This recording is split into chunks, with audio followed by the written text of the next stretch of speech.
everyone, this is Boundless, and today I'll be commentating on Game 1 of the Go4SC2 finals this will be Tarson versus the Little One. The first round is going to be on Lost Temple, as you can see.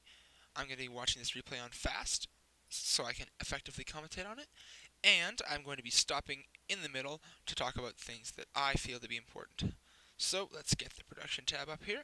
And let's jump right into the game. Let's go live. Now immediately, we can see Tarson spawning as the yellow Terran in the 6 o'clock position, or 6:30 if you feel a little bit time inclined. And you see the little one spawning as the red Zerg in the 12:30 position. Now we all know the little one plays random, and thus he is a giant badass. He's going to be playing Zerg this map, and you'll see Tarson is going to have to scout him very early. He's going to likely scout with his first SCV, because he doesn't know what race the little one is playing. That is one of the advantages of random. You have a huge advantage that way. We can see the little one sending out his overlord to scout. He's going to be scouting clockwise, and he is going to not find Tarson for quite a while, because this overlord is going to move slow, and they have spawned cross map. We can see Tarson sending out his SCV, building his supply depot. He's going to be building it at his ramp. Against Zerg, it's very important to build this depot at your ramp, because speedlings are so incredibly fast. The only Terran unit that can effectively keep up with them is Hellions, and you don't get those until quite later in the game. So if the Zerg player manages to sneak a few speedlings through here, he can wreak havoc on your base.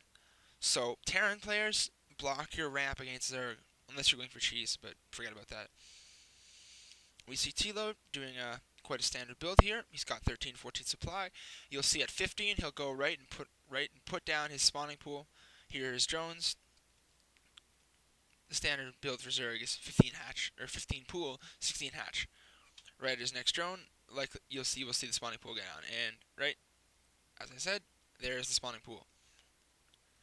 Tarson, you can see going for his barracks, and here's the SCV. He's likely actually going to be able to see that overlord coming from the north and realize that the little one is in the top position. The little one is actually bringing out a drone scout, which I think is a good decision for him. He's realized this overlord won't get there for quite a while, and he's going to be bringing it a drone to scout with. He sees the SCV. He knows he is going to be scouted. The little one bringing a drone out again to pull off his hatchery. Now, if Tarson can block this hatchery, if he can get in there and stop that drone. Oh, but the little one has very wisely hidden that drone to stop him from expanding.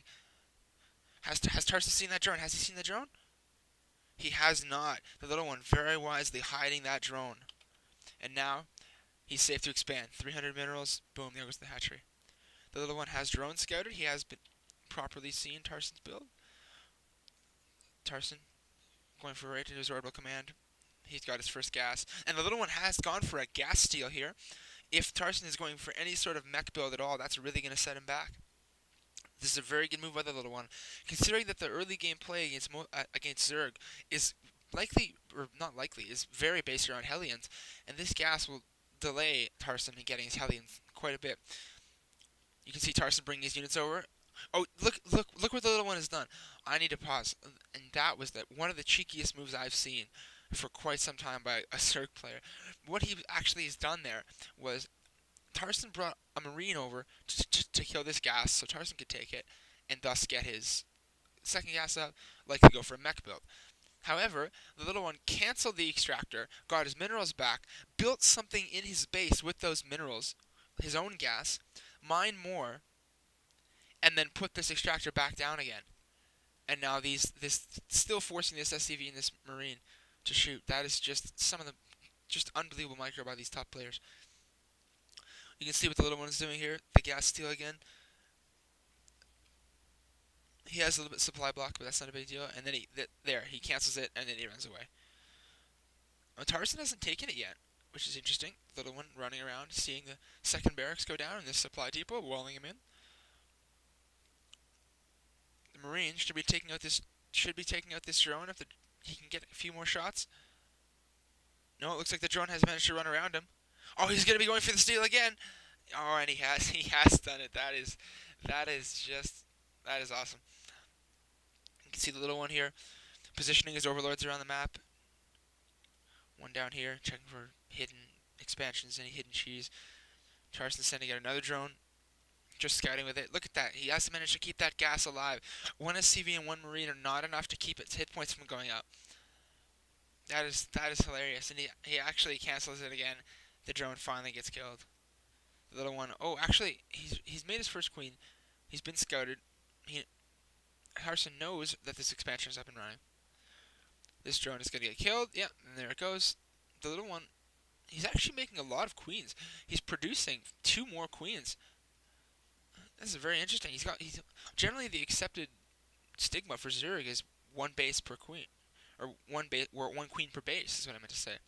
You notice the little one putting a lot of creep tumors down, and the reason he's doing that is because queens have a huge movement speed bonus on the creep. So if he's planning to use them as defensive units, he's going to need creep all over the place. You can see Tarson, after he got that gas, immediately going for a factory and a starport. What he's doing here is he's building a reactor on this barracks of his, and the accepted strategy here is to get more Hellions, because Hellions are so good against Lings. He's going to lift this racks, put this factory in, done. There's his first Hellion. He scouted the little one with his first Hellion, but this queen is going to be able to drive it off. These 2 queens, actually, and he's got a 3rd one in his main.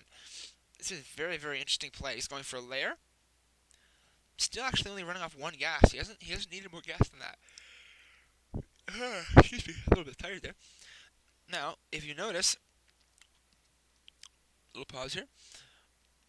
If you look at the little one's economy, you look at what he's spending his minerals on and his resources on.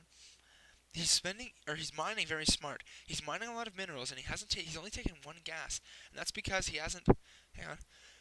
A little sneeze during the commentary there. Okay. So you notice he hasn't actually taken any more gas than this because he doesn't need to spend it. He's realized that he doesn't need to spend that much gas. He's actually even accessing just a tiny bit up here, but that's quite a decent number. He hasn't put anything down. He hasn't put a baneling nest. He hasn't put a roach warren. He hasn't put any of these buildings down. He's actually gone straight for just queens and zerglings right now, which is interesting. I'll see how that works out for him. If Tarson manages to scout this and realize he has no other buildings, or pushes early on with his Hellions he's about to get, I think he might be able to put the little one on the back foot here. Now, if you compare to what Tarson has, he hasn't spent a lot of his minerals. He has the same amount of gas, but you notice he has 2. This is because he's taken a factory, and he's taken a starport, which are, if he's going to be producing medivacs, are quite gas-heavy units. Hellions, of course, as you know, don't require any gas. But, as I've said, he's using more, he takes more. So this is an important principle of resource management in StarCraft, or in any strategy game, is only mine what you need, and don't excess. Jumping right back into the game here. You see the little one floating this Overlord right onto the edge here.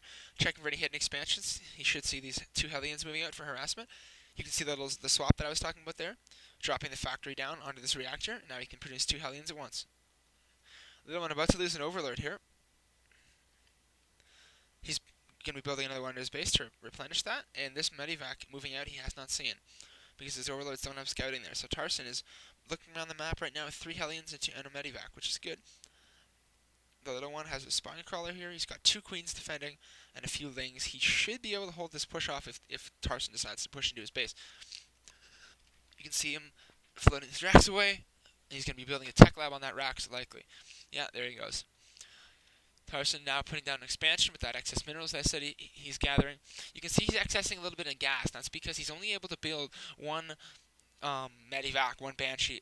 And hello, we have gone for Hellion drops. Very effective play against a Zerg player.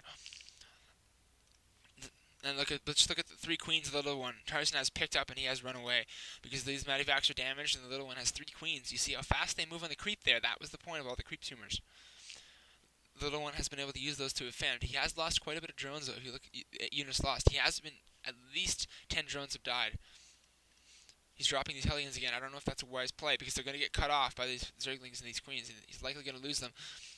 Yeah, he's going to lose those 2 Hellions. They are going to take down 1 more drone.